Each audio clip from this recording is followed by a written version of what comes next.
டக்குனு குயிக்காக ஒரு ரெசிபி, அதே சமயம் ரொம்ப ஹெல்த்தியான ரெசிபி செய்யணும்னா, அந்த ஸ்வீட் பொட்டேட்டோ பின்வேல செஞ்சு பாருங்க. நீங்க ஈவினிங் ஸ்நாக்ஸாவும் செஞ்சு குடுக்கலாம், லஞ்ச் பாக்ஸும் குடுத்து விடலாங்க. கண்டிப்பா லஞ்ச் பாக்ஸ் காலியா தான் வரும். அதுக்கு வந்து சர்க்கரைவள்ளி கிழங்க நல்லா வேக வச்சு மசிச்சு எடுத்துக்கலாங்க. குழந்தைங்களுக்கு அடிக்கடி சர்க்கரைவள்ளி கிழங்கு யூஸ் பண்ணி ஏதாவது டிஃப்ரெண்ட்டாக செஞ்சு கொடுத்துட்டே இருங்க. உடம்புக்கு அவ்வளோ நல்லதுங்க. இது கூட கொஞ்சமா வெங்காயம், இஞ்சி பூண்டு விழுது, அதுக்கப்புறம் மசாலாக்கள் ஆட் பண்ணிக்கிறேங்க. மஞ்சள் தூள், சீரகத்தூள், கொஞ்சமா மல்லித்தூள், அதுக்கப்புறம் வந்து கொஞ்சமா கரம் மசாலா ஆட் பண்ணி இது போல பிசைஞ்சு விட்டுக்கோங்க. இது போட்டிருந்த வீடியோல மைக்ரோகிரீன் சப்பாத்தி செஞ்சிருந்தேன் பார்த்தீங்களா? அதே டோ தான். அதில வந்து கொஞ்சமா நான் பின்வீல் செஞ்சிருந்தேன்.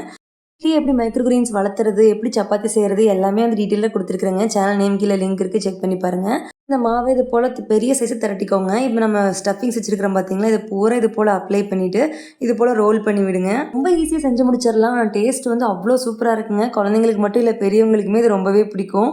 சண்டே அதுவுமா இந்த பின்வீல் சமோசா செஞ்சு குடுத்துட்டீங்கன்னா, அடம் பிடிக்காம ஸ்கூலுக்கு போயிருவாங்க. இது போல கட் பண்ணிட்டு கையிலேயே லைட்டா பிரஸ் பண்ணி விட்டதுக்கப்புறம் பேன்ல ஆயில் விட்டு வீல் எல்லாம் அங்க வச்சிரலாங்க. ஒன் சைடு நல்லா வெந்ததுக்கப்புறம் திருப்பி விட்டு டபுள் சைடும் நல்லா வேக வச்சு எடுத்துக்கலாம்.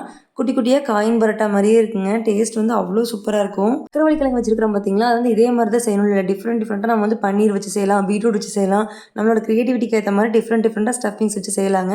செம்ம டேஸ்டியா இருக்கும். இது காமன் ப்ரொசீஜர். நீங்க வந்து ஸ்டஃபிங்ஸ் உங்களுக்கு விருப்பப்படி மாத்திக்கோங்க.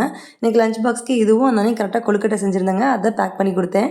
நீங்க இதுக்கு முன்னாடி பின்வீல் ட்ரை பண்ணிக்கிறீங்களான்னு மறக்காம கமெண்ட்ல சொல்லுங்க. தேங்க்ஸ் ஃபார் வாட்சிங். பாய்.